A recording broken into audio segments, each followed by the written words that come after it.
Hi, welcome to the video series, Women Creating Our Futures. I'm very excited about this time in history because I think women are emerging in ways that they've never done before. And that's why I decided to interview 6 women that inspire me and I think make a difference in this planet. I want you to meet Angela Sasseville. She's a licensed therapist, founder and executive director of Flourish Counseling in Denver.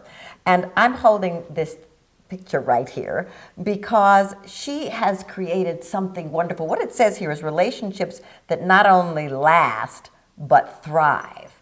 Our exclusive curriculum for individuals and couples. I want to talk about that. Welcome. Thank you, Cynthia. Thanks for having me. So talk to me about Flourish. How did it get created? Because you didn't start out to create Flourish, right? Mm-hmm. Flourish Counseling and Coaching was a business that I created 11 years ago now, and it has always felt to me like a third child. It was just something that I needed to birth in order to feel complete. And over the years it's grown, and I now have an entire group of therapists and coaches who work with me. But it all began with a real passion to help people have more meaningful relationships in their personal lives. Yeah, and that's beautiful. And so I want to know what happened before that. I want to know, what started you even opening to a vision that you could create something this powerful? Well, circumstances took away the financial security that I had in my life when I was laid off from my full-time job just 10 days after giving birth to my first child. And that was the very same week that the terrorist attacks of September 11th occurred. So that meant not only had I lost my job, but there really weren't any other jobs to be given to me at that point in time. And so I had to dig deeper, and I had to get clear with myself about what really mattered most to me and what was really going to be the most fulfilling work for me. And so that became the catalyst for me to go to graduate school and to become a licensed psychotherapist and coach. Yeah, so that's interesting to me because what you're telling me is that what looked like a crisis was a birthing place for something new. Absolutely. And there was also a deep gift wrapped up inside of that, in that graduate school with a toddler at home is an interesting combination that I would not recommend to anybody. But it also gave me such a beautiful opportunity to have a deep amount of quality time with my newborn child. That's beautiful. So can you tell our audience, what kind of obstacles you had to overcome, interior obstacles? What kind of, can we talk about that a little bit? Absolutely. I don't really think people always understand that that's been such a big part of my journey and the journey of so many people who now look quote unquote successful in the business world.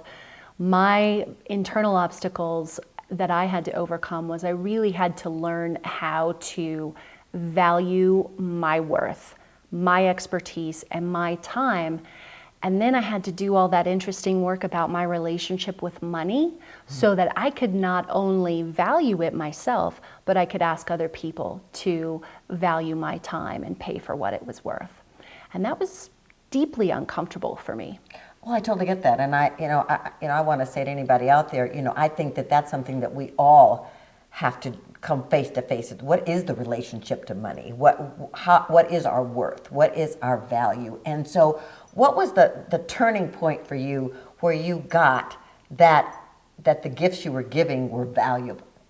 I don't know that I would describe it as a turning point so much as a steady growth curve.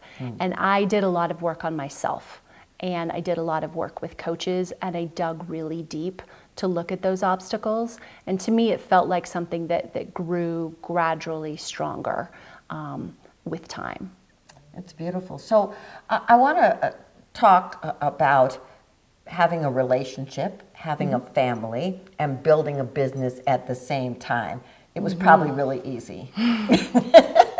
Totally. Yeah, those were some interesting times for sure.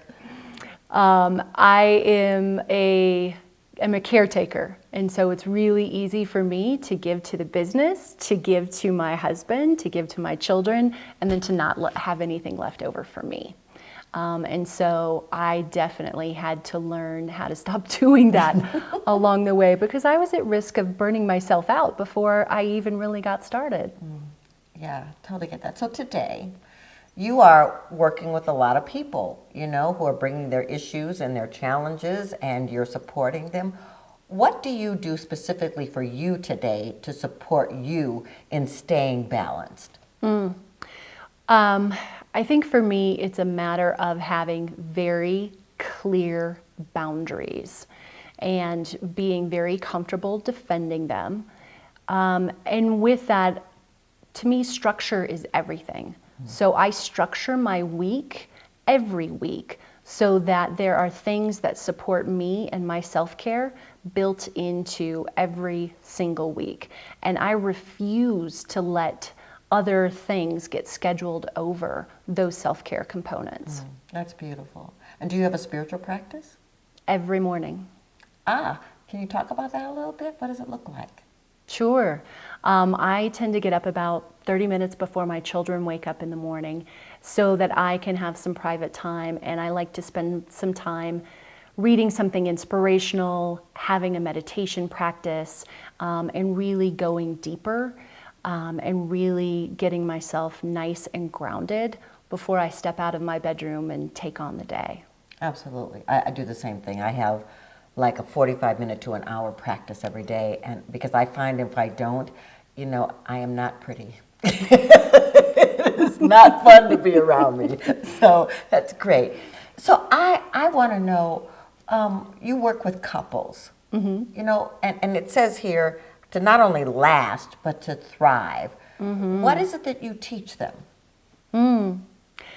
Well, the wonderful thing about our field is that there's so much research out there that we are crystal clear on what it is that makes relationships really juicy and close and connected and fulfilling. And so a lot of what I teach my couples are those key insights and then the actions, the strategies that they can utilize to get there. So it's really about creating a deeper level of fulfillment and connection and understanding between the two people. It's beautiful. So before we end here, what is the one thing you want women to know? If it was only one nugget, what would you tell them? That anytime you step out of your comfort zone to attempt something great and to go after a big audacious goal or dream in your life, that fear is going to come up. That's just a natural reaction to getting out of that comfort zone. But that doesn't mean that you have to listen to anything that the fear is trying to tell you. And it doesn't mean that you have to slow down. If you can just continue to take steps forward, even if fear is present, amazing things will transpire. Absolutely. And you're a living example of that. And I'm very grateful that you came to spend a little bit of time. I'm going to hold this up because I just think this is so beautiful. And to remind the people listening here, if you live in Denver, you know, Flourish Counseling is available to support you and nurture you to living the life that you want to live. Thanks for being here. Thanks for having me. I'm really grateful. And anybody listening, what I want you to know is that it's your time. It's your time to be bold and to step out and bring your gifts to the world. Please share these videos with other people. Any woman you know who's wanting to live a bigger life, or if it's just about you looking at it over and over again, something powerful is occurring, and it's you.